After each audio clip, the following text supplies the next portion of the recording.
How's it going, everyone? Welcome back to another heavy metal diecast video, and obviously, well, for my regular viewers, I'm Chris.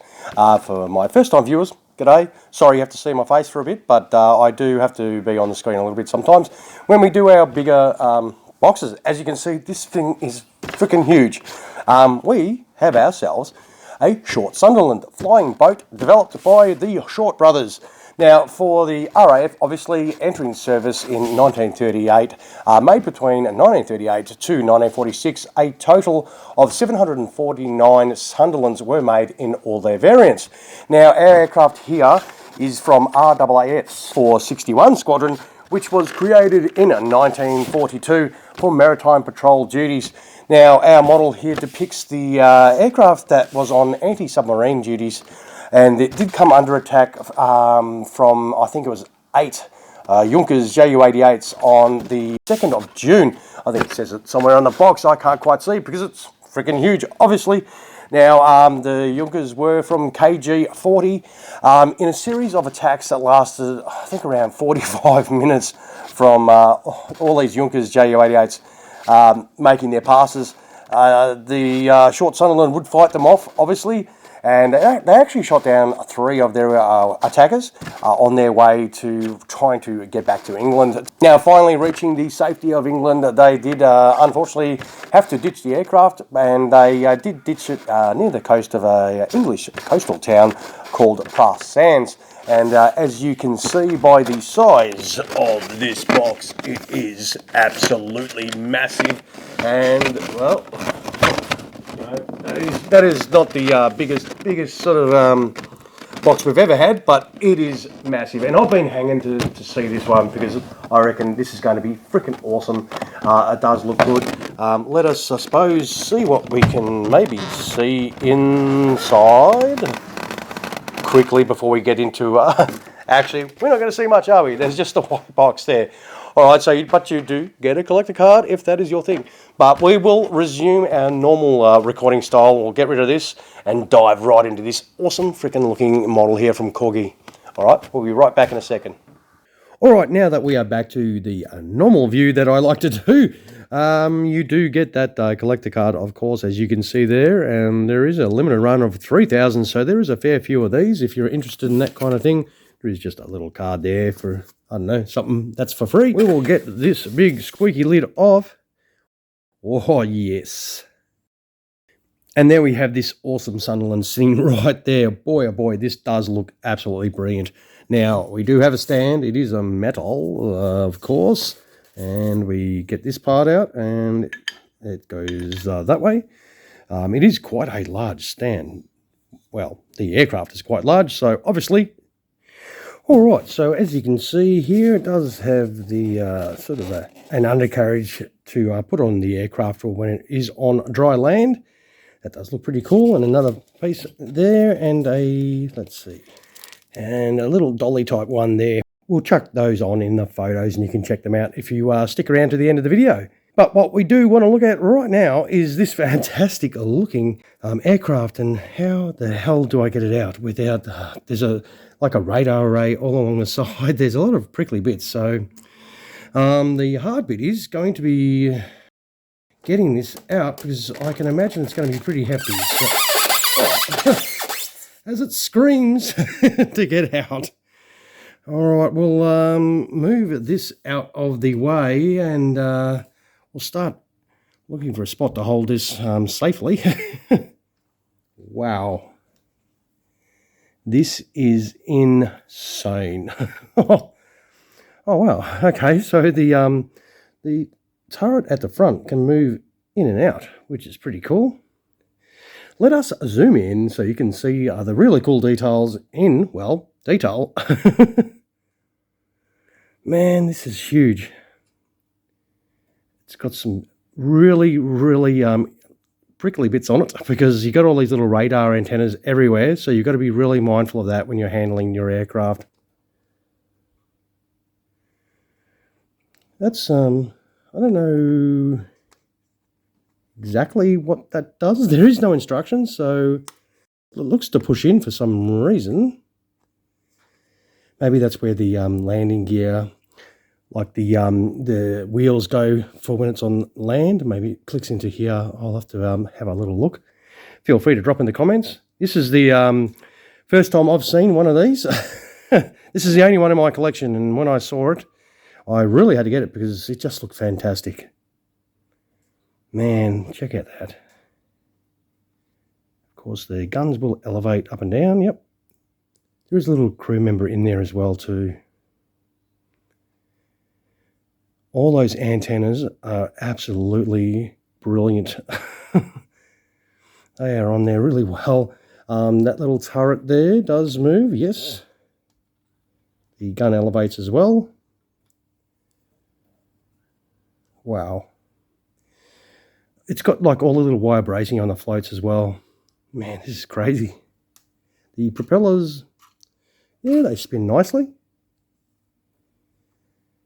All right, let's try and spin this about and not drop it. Man, this looks cool. Yeah, definitely one I do not regret getting at all. Look, it wasn't cheap. It was cost me, I think, around $450. So it's an expensive one, but the quality and just the pure awesomeness is definitely worth the price. Now, this is absolutely insane by Corgi. There's a little bit of foam there.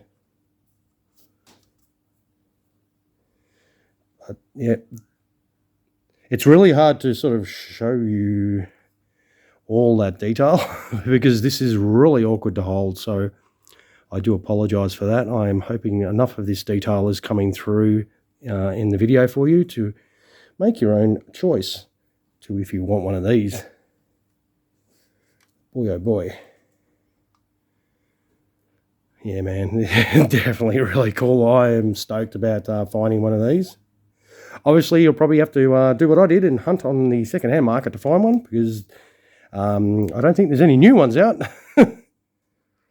But of course, you want to put it, whoops, that was guaranteed to happen, to hit the camera, of course. But you do want to put it on your stand, which is this huge one right here. So I'm assuming it probably goes along the wing route, so we'll try that. Okay, so yep, right on there in between the wings on either side, and we'll zoom out a fraction so you can actually see what this beautiful model does look like. Wow. Check that out. That is absolutely insane. This does look absolutely magnificent. Sausage finger test, as you can see by the size of my hands, these are absolutely huge. You won't, if you find one of these and want to buy one, you won't regret it. These are brilliantly made. I absolutely think this is great. But of course, the only downside is, well, the size, because you're going to need a lot of shelf space to display one of these. But yeah, this is, you know, in flight, it is actually quite high, probably about 20 centimeters for the stand and everything. I'll try and show you the side view of that. So that's the height on the side there. But it is quite weighty. So, all right, so I actually just quickly whacked the landing gear on this. So it's that's how it's going to sit on the deck on the, well, not landing gear, but the sort of the wheels and dollies that it is put on when it's on dry land. And if we pick it up, I'll show you. It'll probably leave the rear dolly behind, which is that one. So that's what you put at the rear of the aircraft to hold up that tail. And the main wheels that it sits on when on land are these ones, which go in right there. They are metal, so you can put a fair bit of pressure to put those in because they are quite hard to actually push in, and the wheels do roll nicely. And what I also discovered in here, if you push those in like that and then go like that, I think that the depth charges roll out, which is really cool. You can do that on both sides, of course. We'll see if we can do it on that side upside down. Yep. And if we just go like that, there we go. How awesome is that? Yeah, I just thought I'd show that to show you that's exactly what those positions are for, because we did have a little bit of a look at that. It did look loose and I wasn't quite sure, but I did discover that while putting the wheels on for when it's not in the water. But I reckon that is awesome. So bang, that's them tucked away. Very easy, very straightforward. That is pretty cool. And speaking of straightforward, let's put this on the scales. Like, that's going to be easy. Let's bring those scales in and see if we can actually get this big beast to sit on those scales to give us a bit of an accurate reading. Let's have a go. At least the wheels will help it sort of sit on there. And that is 1,323 grams. So 1.323 kilos. That is a fair bit of heft. It is not a lightweight. It is not a small aircraft though, is it? So you do get a bit of value for money. There is a bit of heft in there, and boy, oh boy, I reckon these are freaking awesome. So yeah, for sure. If you like these, I hope you do. Definitely pull the trigger on one of these if you can find one. They are fantastic. And of course, this is the little dolly that you just whack under the rear here. And that is ready for display for if you have it on dry land instead of the water. Alrighty, I will, of course, take some photos of this, throw them on at the end of the video so you can check this out without my grubby fingers all over it. It is quite huge, as you have seen throughout the video. And it was not the easiest thing to show you, but this is my only one in my collection, and these are definitely fantastic. I reckon they will be a highlight of anyone's collection if you can get your hands on one. And there is a ton of detail. Corgi have made these absolutely superbly. So if you enjoyed the video or found it helpful in some way, don't forget to throw some of those my way, of course, and always feel free to subscribe to the channel if you're watching and haven't done that as yet. Now, I will finish up by saying thank you very much for spending your valuable time, of course, and staying with me to the end of the video and watching. I really do appreciate everyone that drops past the channel. Thanks again for watching, and I hope you enjoyed it. You all have an awesome rest of your day. Cheers, everyone.